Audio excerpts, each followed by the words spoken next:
Amén. Voy a pedir a los ujieres si pueden llevar la caja que está aquí, por favor. El título del mensaje de hoy le he puesto Resurrección esencial. Resurrección necesaria. Los niños, sí, los niños. Que pasen por favor al culto de niños. Yo no lo vi el Leo, pensé que ya habían salido, pero... Creo que por allá tienen que ir, me parece. Sí, por allá. Está bien, perdón. No dije nada.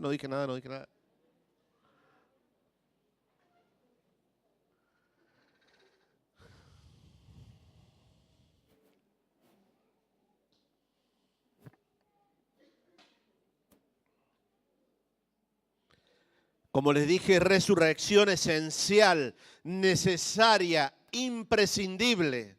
El apóstol Pablo dice que si Cristo no hubiera resucitado, en vano es nuestra fe. No tendría sentido estar aquí hoy. No tendría sentido nuestra vida si Cristo no habría resucitado. Por eso quiero enfocarme y entiendo que de parte del Señor tenemos que desarrollar este tema. Resurrección esencial. Oramos al Padre. Señor, te damos gracias por este día, Señor. Damos gracias porque sabemos que de ti provienen nuestras fuerzas. Damos gracias por tu paciencia, Señor, por tu amor manifiesto en cada una de nuestras vidas.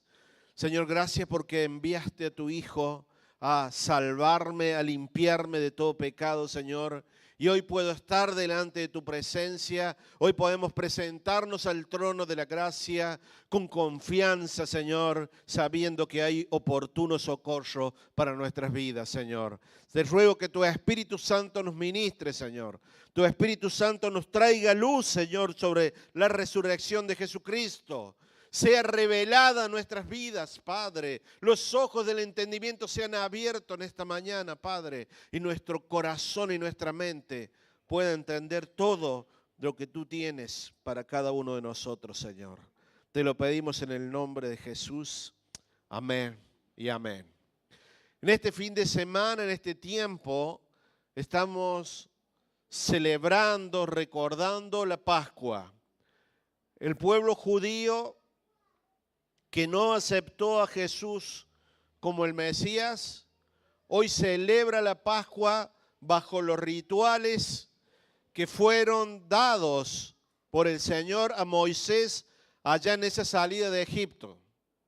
Se quedaron en el viejo pacto, pero también gracias al Señor hay judíos mesiánicos que aceptan a Jesús como su Salvador y hacen esos mismos rituales hoy, pero con el entendimiento y el cumplimiento de Cristo en cada una de esas manifestaciones que hacen en el rito de la Pascua. Y nosotros los cristianos recordamos el ministerio de Jesús, su muerte y crucifixión.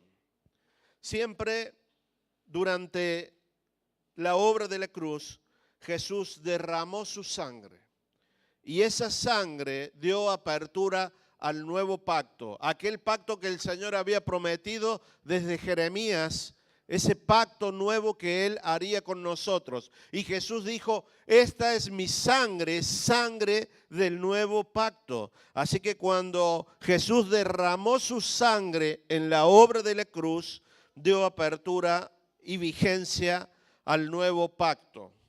Todo el ministerio de Jesús y toda la obra de Jesús aquí en la tierra tuvo un propósito primordial, que es el de reconciliar a la humanidad con su Creador.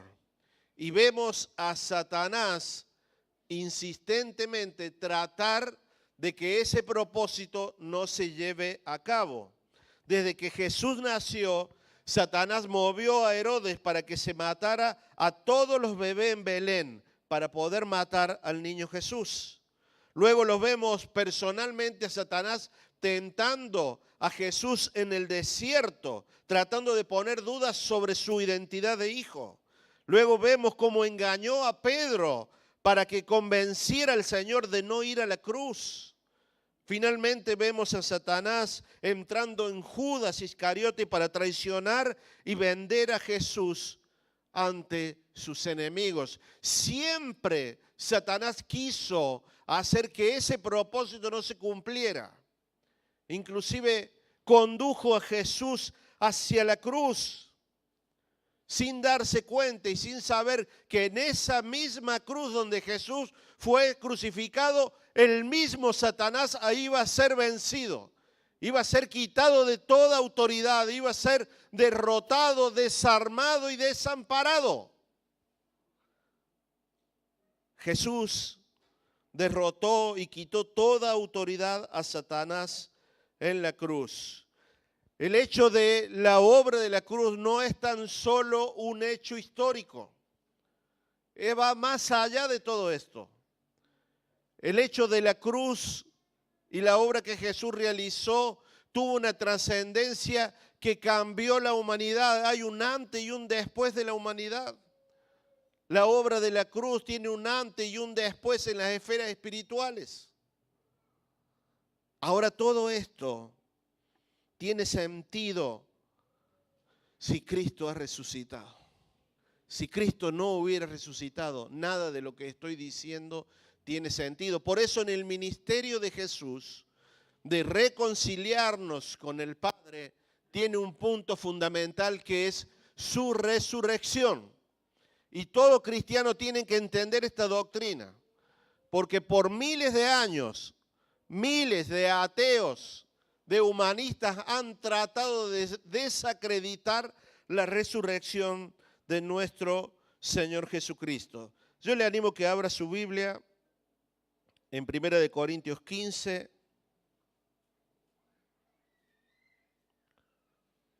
Vamos a leer desde el verso 1.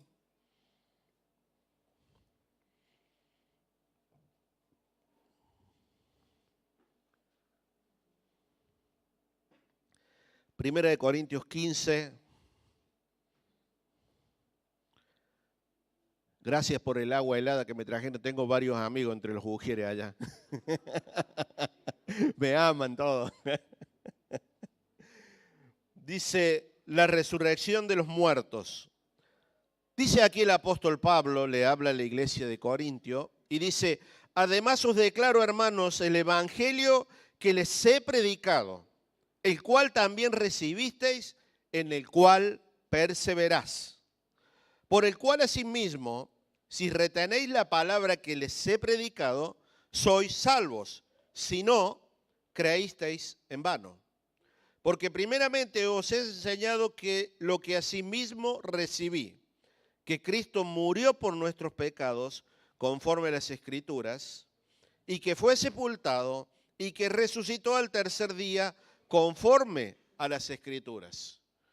Verso 5 dice: y que apareció a Cefas, después a los 12, después se le apareció a más de 500 hermanos a la vez, de los cuales muchos viven aún y otros ya duermen. Después apareció a Jacobo, después a los apóstoles, y al último de todos, como a un abortivo, se me apareció a mí, dice el apóstol Pablo.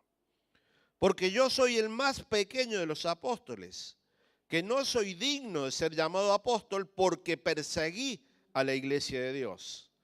Pero por la gracia de Dios soy lo que soy, y su gracia no ha sido en vano para conmigo. Antes he trabajado más que todos ellos, pero no yo, sino la gracia de Dios conmigo. Gracias, Gustavo. Verso 11. Porque o sea yo, o sean ellos, así predicamos y así habéis creído. Pero si se predica de Cristo que resucitó de los muertos, ¿cómo dicen algunos entre ustedes que no hay resurrección de los muertos? Miren lo que está diciendo aquí el apóstol Pablo. El apóstol Pablo había descubierto una tremenda mentira entre los hermanos de Corintio. Dice: ¿cómo algunos de ustedes andan diciendo que no hay resurrección? Eso eran los saduceos. ¿Quién está diciendo? Yo diría hoy en Córdoba, ¿quién anda diciendo esa mentira? Tráiganlo para acá, le vamos a picar la cabeza. Pablo estaba alertando lo que esa tremenda mentira podía hacer dentro de la iglesia. Aquellos que no creían en la resurrección. Y continúa diciendo Pablo, porque si no hay resurrección de los muertos, tampoco Cristo resucitó. Y si Cristo no resucitó, vana es entonces nuestra predicación, vana es también nuestra fe. Y somos hallados falsos testigos de Dios, porque hemos testificado de Dios que Él resucitó a Cristo, el cual no resucitó, y si en verdad los muertos no resucitan. Porque si los muertos no resucitan, tampoco resucitó Cristo. Y si Cristo no resucitó, vuestra fe es vana, aún estáis en vuestros pecados.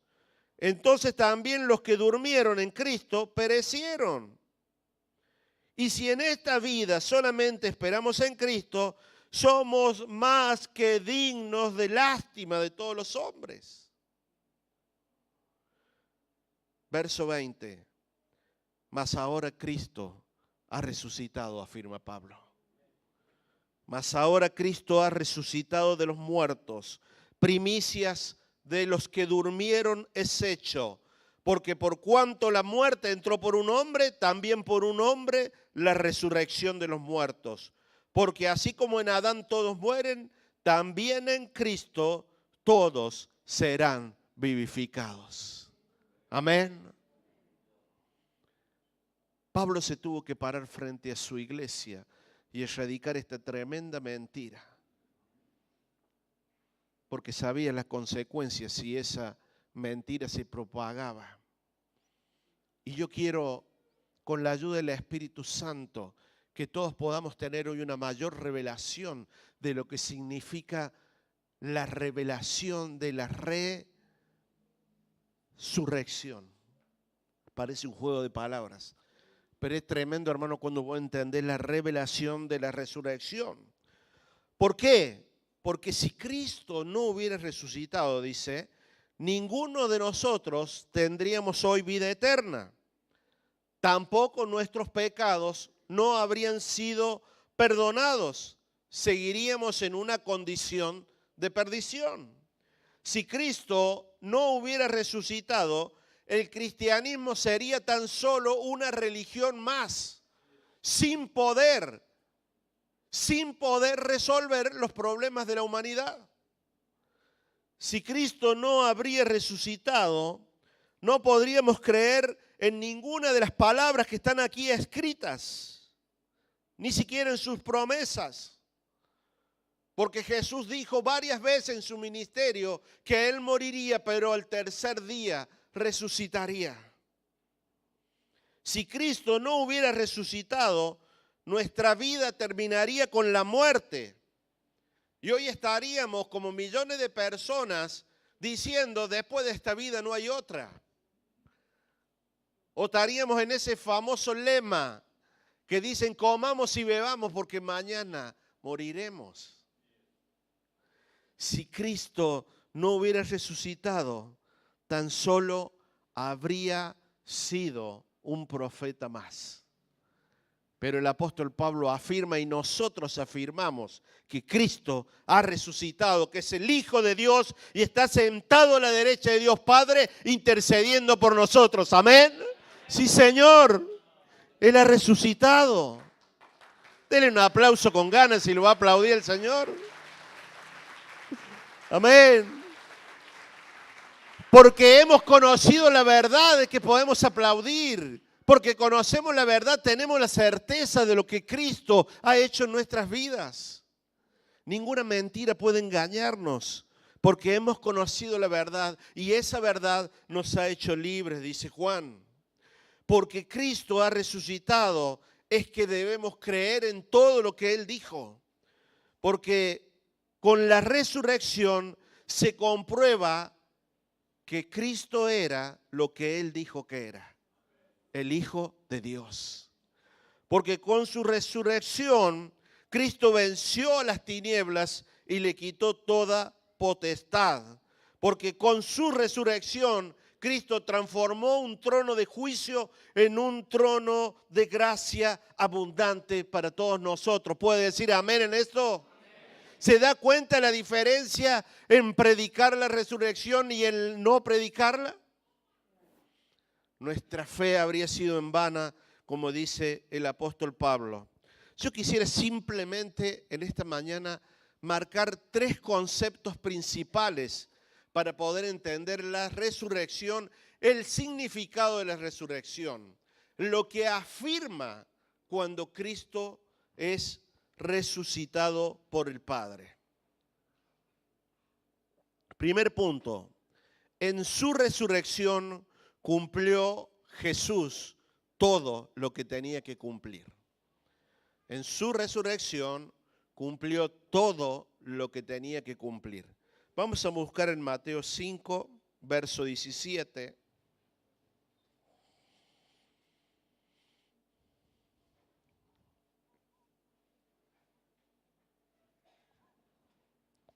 Mateo 5, verso 17. El que habla aquí es Jesús en primera persona y dice: no penséis que he venido para abrogar la ley o a los profetas. No he venido para abrogar, sino para cumplirla. Abrogar significa dejar sin efecto, suspender. Jesús dice: yo no he venido aquí para abolir la ley, sino todo lo contrario, para cumplirla y para que sea cumplida la ley. ¿Saben qué? La ley, vino Jesús a cumplir esa ley porque nadie podía cumplirla. Las demandas de la ley para el hombre eran inalcanzables. ¿Por qué? Por la causa de nuestra naturaleza caída. Era imposible cumplir con las demandas de la ley.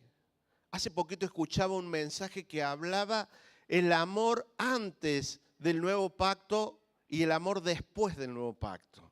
El primer y gran mandamiento era, ¿cuál era? Amarás al Señor tu Dios con todo tu corazón, con toda tu mente, con todas tus fuerzas. Y Pedro, el discípulo de Jesús, conocía ese gran mandamiento. Y al igual que usted y yo, queremos amar a Dios con toda nuestra fuerza, con todo nuestro corazón. Y Pedro le dijo a Jesús: si aún todos estos te negaren, yo no te voy a negar. Y terminó negándolo. No podía cumplir con la ley, con su naturaleza, porque en nuestra naturaleza hay temores, hay presiones. Pero luego que Jesús pasó por la cruz, hoy en día podemos amar a Dios con todo nuestro corazón, con toda nuestra mente y con todas nuestras fuerzas, porque lo hacemos a través de Cristo. El amor de Cristo con el Padre es perfecto. Las demandas de la ley para la humanidad no podían cumplirla. Por eso vino Cristo a cumplir con esas demandas de la ley. Dice la Biblia que el propósito de la ley era mostrarnos nuestra condición de pecado delante de Dios. La ley también cumplió una función de ayo, dice en Gálatas, o sea, de conducirnos a Cristo. Ayo era una persona que conducía a los niños. La ley hizo eso, nos condujo a Cristo. Pero esas demandas que teníamos, los requerimientos eran imposibles de cumplir. Yo traté de buscar un ejemplo para que podamos entender esta realidad. Y usted y yo en algún momento de nuestras vidas nos hemos enfrentado a algún examen un poco difícil de realizar. ¿Se acuerdan cuando iban al colegio? Cuando iban a la facultad. No, dice Norma, ni me quiero acordar, dice. Hay algunos exámenes muy difíciles. Los exámenes para entrar a la facultad de medicina sé que son bravos, pero aún así algunos lo hacen. Las exigencias para entrar al traductorado de inglés también es bravo, pero aún así algunos pueden cumplir con esas exigencias. Pero yo te estoy hablando de un examen mayormente difícil. Un examen que ninguno lo pudo cumplir. Hasta que vino Jesús, el perfecto, el genio, y lo hizo ese examen. Sin errores, sin pecado, dice la palabra. Y puso nuestro nombre en la hoja. Ahí automáticamente Dios dijo, está aprobado. Eso es lo que Cristo hizo por nosotros. Él caminó en la ley. Fue aprobado en la ley. Y por su perfecta obediencia, nosotros somos beneficiarios de ese tiempo. Por eso entiendo que la obediencia perfecta de Cristo en la ley le da un valor agregado a su resurrección. Porque nadie hoy puede señalarlo, sí, este resucitó, pero no sabe lo que era antes de ser resucitado, como nos pueden decir a nosotros. Sí, este es una nueva criatura en el Señor, pero lo hubieras conocido lo que era antes. Cristo fue intachable antes y después de la cruz. Y su resurrección le da un valor agregado. Él cumplió con todas las demandas del Padre. El Padre había dicho que sin derramamiento de sangre no habría perdón de pecados y Jesús derramó su propia sangre, cumpliendo con todos los requisitos del Padre. Así que en la resurrección Jesús cumple con todo lo que tenía que cumplir. El segundo punto que quiero compartir con vos, en su resurrección Jesús destruyó todo lo que tenía que destruir. En su resurrección Cristo destruyó todo lo que tenía que destruir. Hebreos 2:14.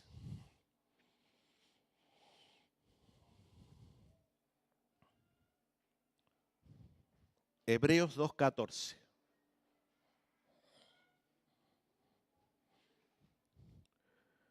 Dice el autor de Hebreos, así que por cuanto los hijos participaron de carne y sangre, él también, o sea, hablando de Cristo mismo, participó de lo mismo. ¿Para qué? Para destruir por medio de la muerte al que tenía el imperio de la muerte, esto es, al diablo. Jesús se hizo hombre, participó de carne y sangre. Y dice que luego cuando fue a la muerte, venció a Satanás. Le quitó el imperio que Satanás tenía sobre la raza humana. En 1 de Juan 3:8 dice que el que practica el pecado es del diablo. Porque el diablo peca desde el principio. Mas para esto apareció el Hijo de Dios, para deshacer las obras del diablo. Este es el propósito de Cristo, venir a deshacer las obras del diablo. Venir a quitarle ese imperio, esa autoridad que el diablo tomó en el Edén. Cuando el hombre peca en el Edén, le cede la autoridad a Satanás. Por eso dice la Biblia que el mundo entero está bajo el maligno. Por eso cuando Satanás tentó a Jesús en el desierto, Satanás le dijo, si postrado me adorares, te voy a dar todos estos reinos, porque verdaderamente eran de él. Esa potestad le había sido dada en el Edén. Pero Jesús vino y murió en la cruz y quitó a Satanás, como dije hace un rato, toda autoridad sobre cada uno de nosotros. Pero con la resurrección, Cristo ha derribado toda autoridad de Satanás y ha quitado el poder que Satanás tenía sobre nosotros. Por eso hoy podemos entender lo que dice Romanos 8:1.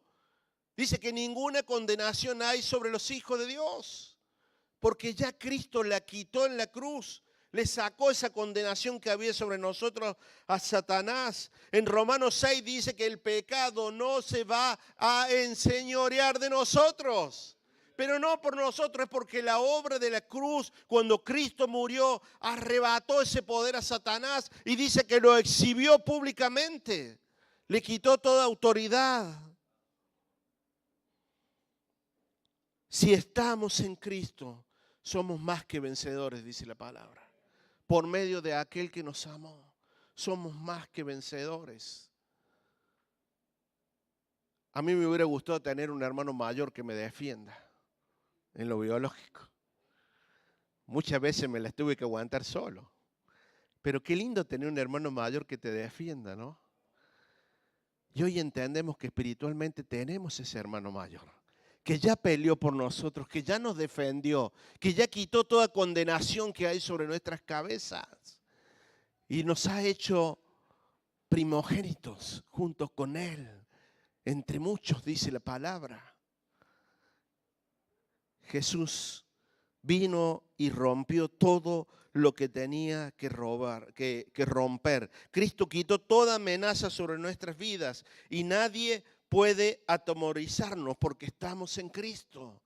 Si vos entendés el poder de lo que pasó en la cruz, nada puede atemorizarte, nada puede hacerte caminar livianamente en la cristiandad.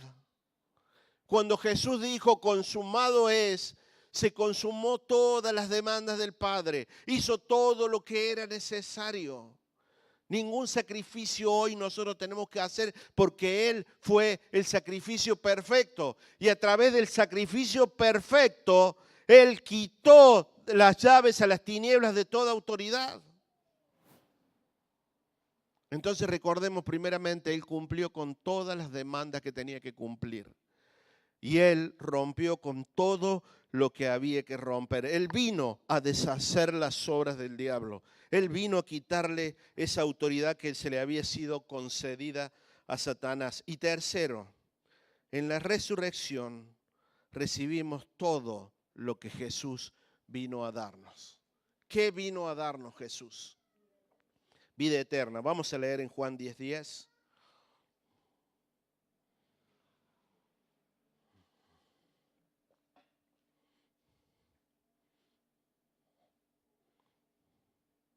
Les voy a pedir a los ujieres si pueden ir acercando la mesa para compartir la cena.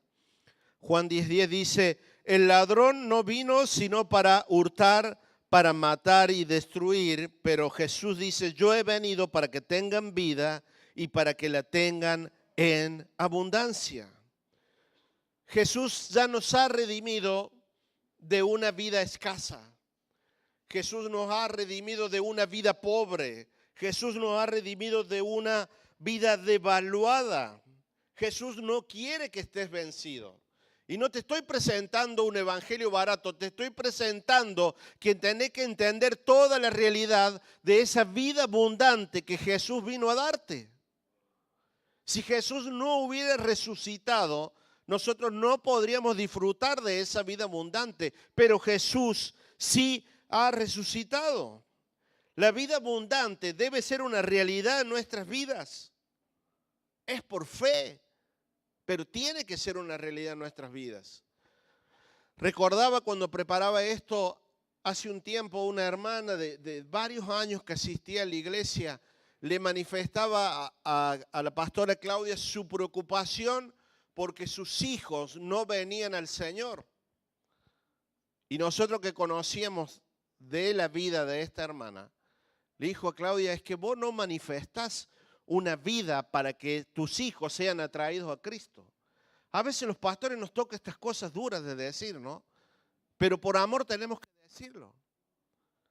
¿Cómo vas a traer a tus hijos a Cristo si vos no estás manifestando una vida abundante? Si vos no estás manifestando una vida en justicia, si vos no estás manifestando una imagen correcta para con tus hijos. Yo no estoy diciendo que esto sea todo el caso, estoy hablando de ese caso que tratamos.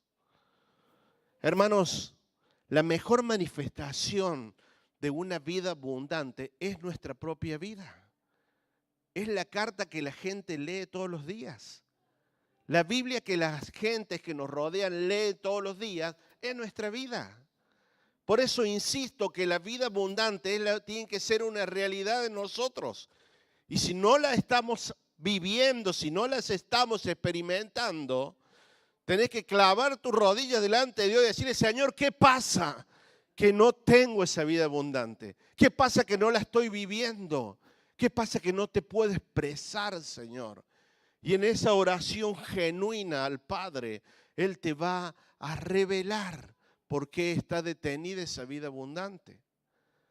He hablado con varios matrimonios de la iglesia y hablando de la situación económica que a veces viven, un día acá, un día mañana, un día pueden, otro día no pueden. Esa no es la vida abundante que Dios quiere para vos. Entonces busca en Dios qué es lo que está pasando, que a veces se quita esa provisión, que a veces viene, que a veces vuelve a ir. Dios no es inestable, su bendición no es inestable para nuestras vidas. Cristo murió y resucitó para que tengamos esa vida abundante. Natanael hablaba algo de eso cuando iniciamos el culto. Jesús vino para que tengamos una vida abundante, rica, satisfactoria, poderosa, fortalecida, atractiva, robusta, favorable, hermosa, preciosa. Así tiene que ser nuestra vida en Cristo. A pesar de las circunstancias. La vida abundante que Cristo ha venido a darnos. Nosotros recibimos y somos portadores de esas bendiciones que Cristo ganó en su perfecta obediencia.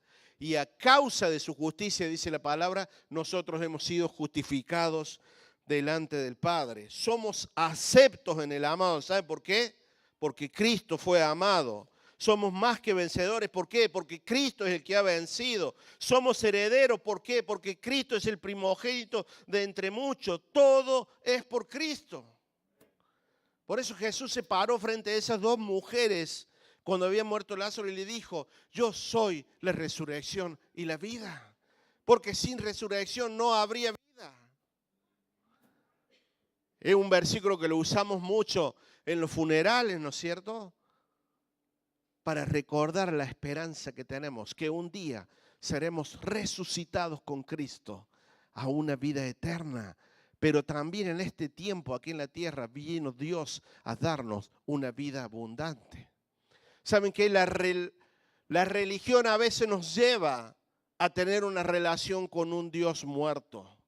Pero la revelación de la resurrección de Cristo nos lleva a una relación de un Dios vivo, de un Dios que hace milagros, de un Dios que nos cuida, de poder participar de su poder sobrenatural. Cuando usted ve una vida transformada, cuando usted ve un enfermo sanado, cuando usted ve un endemoniado libertado, es la manifestación de un Dios vivo que está en medio de nosotros.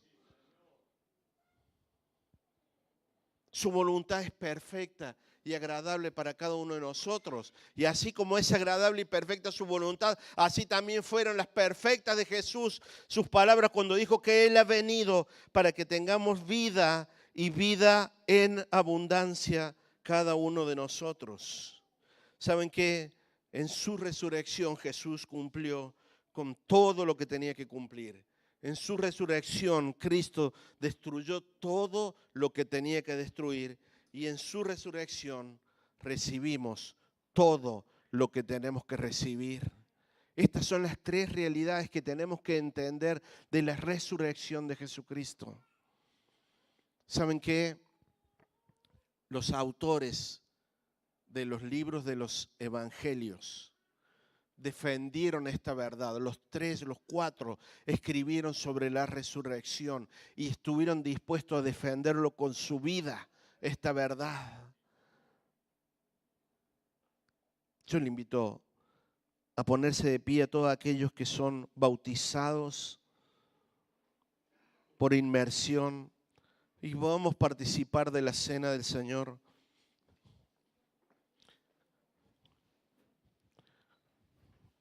Voy a invitar a los músicos que pasen.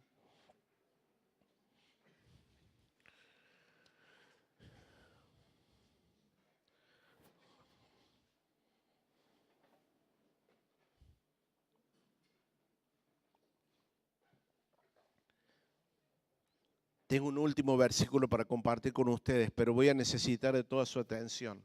Así que cuando los hermanos repartan los símbolos, allí lo voy a compartir. ¿Quién falta? Eran 6. ¿Dónde están, Claudia? ¿Quién más viene? Ahí viene, Leo y la Evelyn.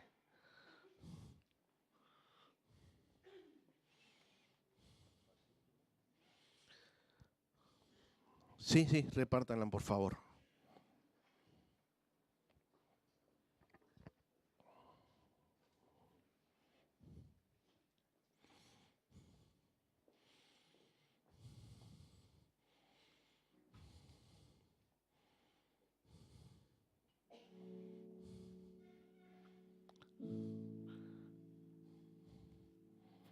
¿Saben qué? Por años, muchos han tratado de desprestigiar la doctrina de la resurrección. Han tratado de menoscabar este pilar principal que debemos saber nosotros como cristianos.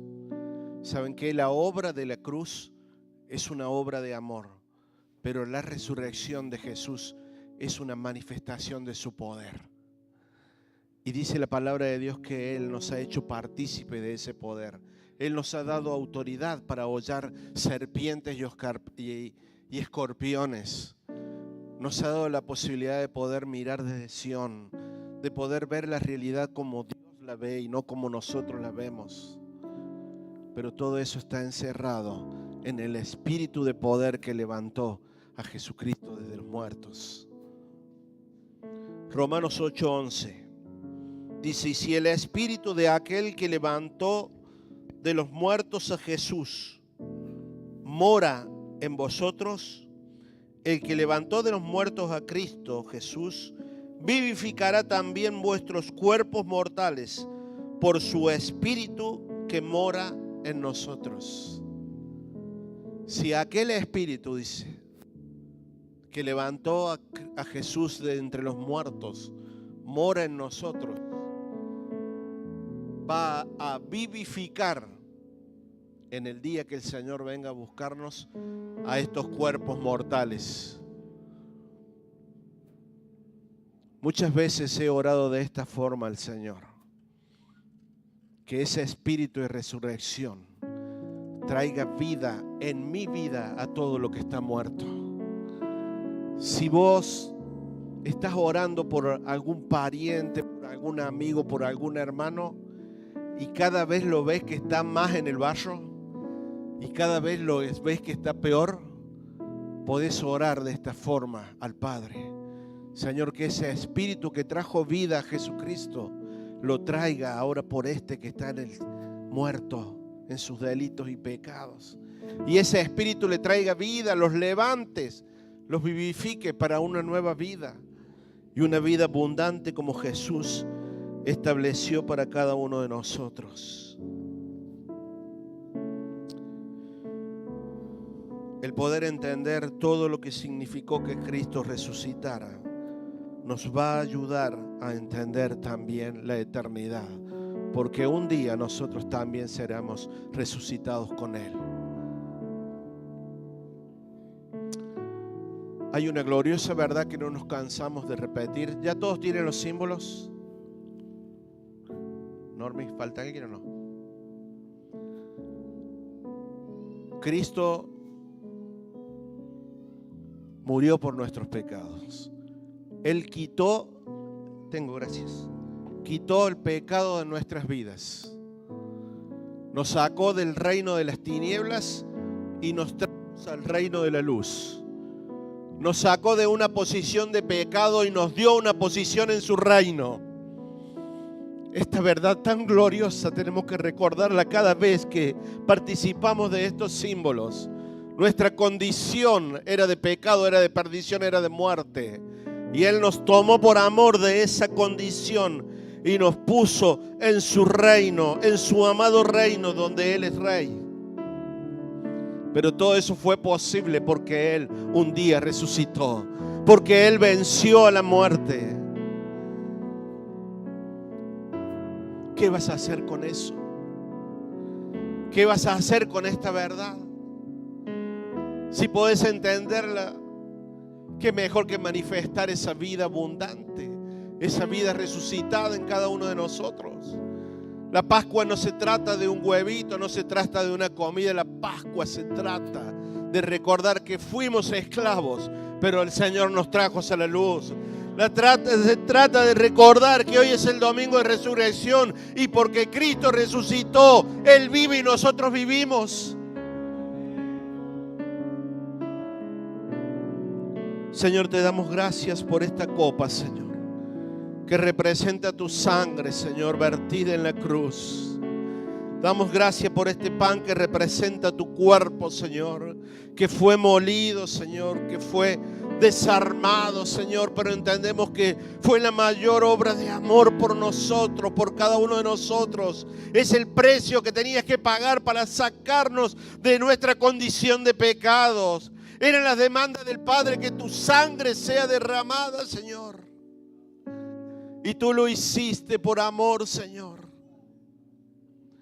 Pero también reconocemos que has resucitado, Señor. Y ese poder, ese espíritu de resurrección está vivo y está dentro nuestro, Señor. Señor, tu palabra dice que este pan y esta copa son verdadera comida y verdadera bebida a nosotros, porque vienen impartidas por ti, Señor.